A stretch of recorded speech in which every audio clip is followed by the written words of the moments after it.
خوشاب شہر میں ایک ایسا دربار ہے جہاں پر لوگ گھڑوں میں پانی بھر کر اس کنویں میں ڈالتے ہیں۔ جس طرح یہ میں نے ایک گھڑا اٹھایا ہے اور اس کو میں نلکے پر لے گیا ہوں، اس میں پانی بھروں گا اور پھر اس پانی کو میں اس کنویں میں ڈال دوں گا۔ تو چلو آج ہم جانتے ہیں کہ اس دربار پر اس طرح کا عمل کیوں کیا جاتا ہے، اور یہ جو دربار میں ابھی آپ کو دکھانے لگا ہوں یہ کن اللہ کے ولیوں کا دربار ہے۔ ہمیں کمنٹ باکس میں بتائیں ہماری ویڈیو آپ کہاں کہاں سے دیکھ رہے ہیں اور اس مزار شریف پر کس کس نے حاضری دی ہے۔ السلام علیکم ورحمۃ اللہ وبرکاتہ۔ خوش رہیں، آباد رہیں، سدا سلامت رہیں، انہی دعاؤں کے ساتھ آج کی اس ویلوگ کا آغاز کرنے جا رہا ہوں۔ میں اس وقت موجود ہوں خوشاب شہر کے اندر۔ یہاں پر ایک اللہ کے بزرگ حضرت بادشاہ رحمۃ اللہ علیہ آپ کا مزار شریف ہے، اس مزار شریف کی آپ کو زیارت کرواتے ہیں۔ ہماری ویڈیو کے ساتھ آخر تک بنے رہیے۔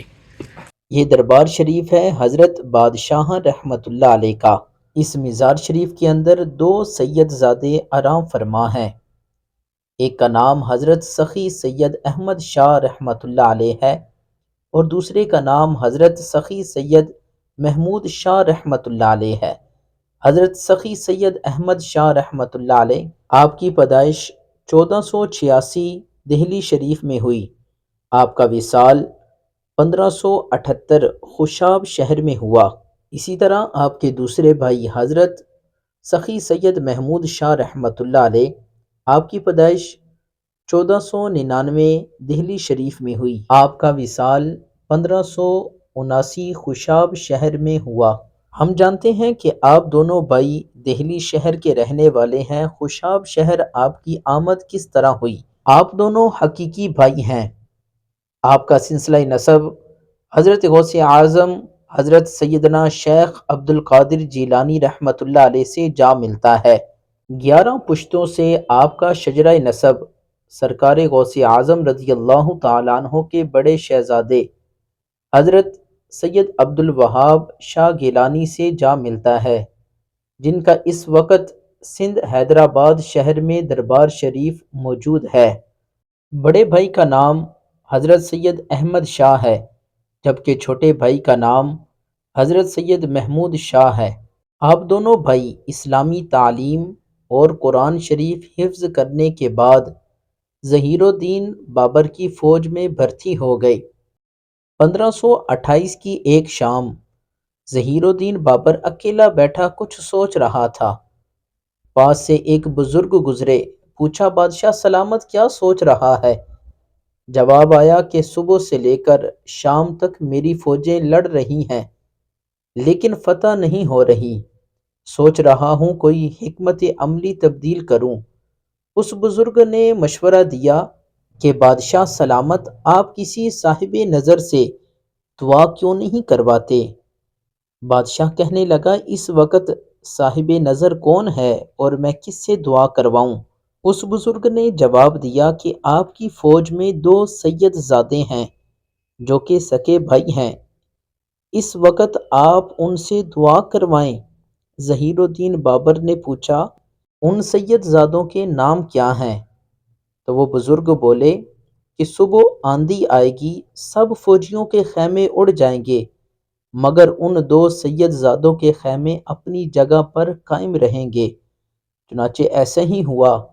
صبح تیز آندھی آئی، اس زور سے آئی کہ سب کے خیمے اڑ گئے، لیکن ان دونوں سید زادوں کا خیمہ اپنی جگہ پر قائم رہا۔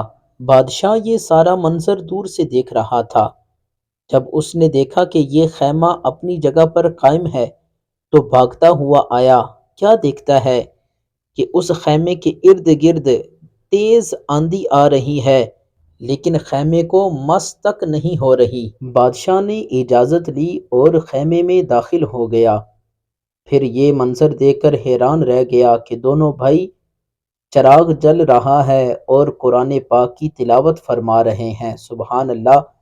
بابر یہ منظر دیکھ کر آپ کے قدموں میں گر گیا اور عرض کی حضور میں بادشاہ نہیں بلکہ اصل میں تو آپ بادشاہ ہیں جن کی حکومت ہوا پر بھی قائم ہے۔ میں التماس کرتا ہوں کہ میرے لیے دعائے خیر فرمائیں تاکہ مجھے فتح نصیب ہو۔ اس پر سید زادوں نے دعا کی اور اس دعا کی بدولت اس بابر بادشاہ کو اللہ تعالیٰ نے فتح نصیب فرمائی۔ سبحان اللہ۔ اس کے بعد ان دونوں شہزادوں نے فوج سے استعفیٰ دے دیا چونکہ ان کا راز فاش ہو چکا تھا۔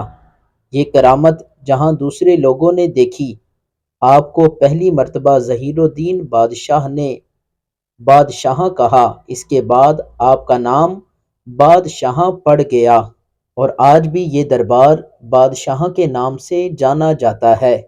پھر آپ دونوں بھائی حضرت غوث اعظم رضی اللہ تعالیٰ عنہ آپ کے حکم پر خوشاب شہر تشریف لائے، جہاں آ کر لوگوں کی بھلائی اور دین اسلام کا کام شروع کیا۔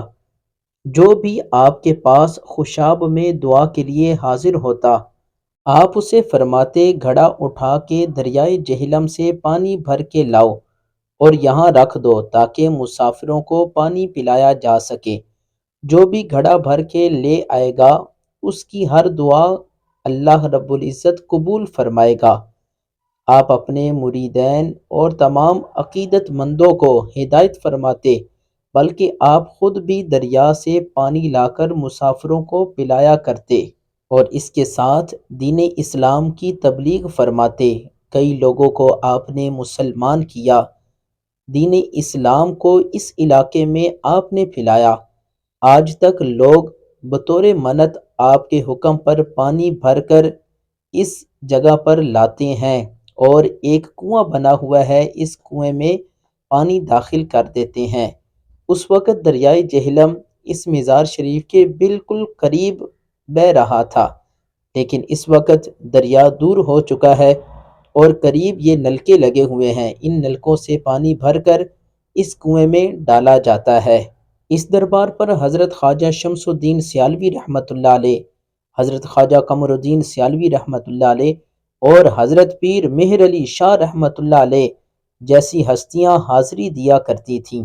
آپ رحمۃ اللہ علیہ کا سالانہ عرس مبارک 9-10 شوال کو خوشاب شہر میں منایا جاتا ہے۔ ارد گرد جتنے بھی اولیاء کرام نظر آتے ہیں ان سب نے آپ سے فیض حاصل کیا، بلکہ تاجدار گولڑا حضرت سید پیر مہر علی شاہ رحمۃ اللہ علیہ خوشاب شہر کو چھوٹا بغداد کہتے تھے۔ ان کے بارے میں حضرت عبد الرحمن جو کہ حضرت سلطان باہو کے پیر و مرشد ہیں، ان کا مزار شریف دہلی میں واقع ہے۔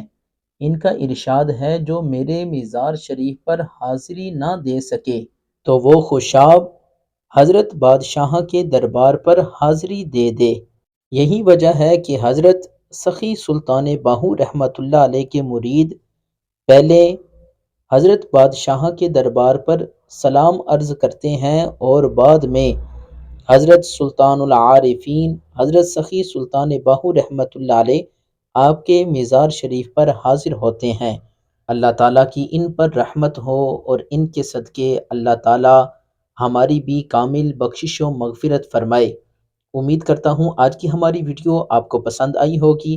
اگر پسند آئی ہے تو ہمارے اس چینل کو لائک کر دیں، سبسکرائب کر لیں، بیل آئیکن کو دبا دیں تاکہ ہر آنے والی ویڈیو کا نوٹیفیکیشن وقت پر آپ تک پہنچ سکے۔ انہی دعاؤں کے ساتھ ہمیں اجازت دیجیے گا۔ اپنا بہت بہت خیال رکھیے گا۔ السلام علیکم ورحمۃ اللہ وبرکاتہ۔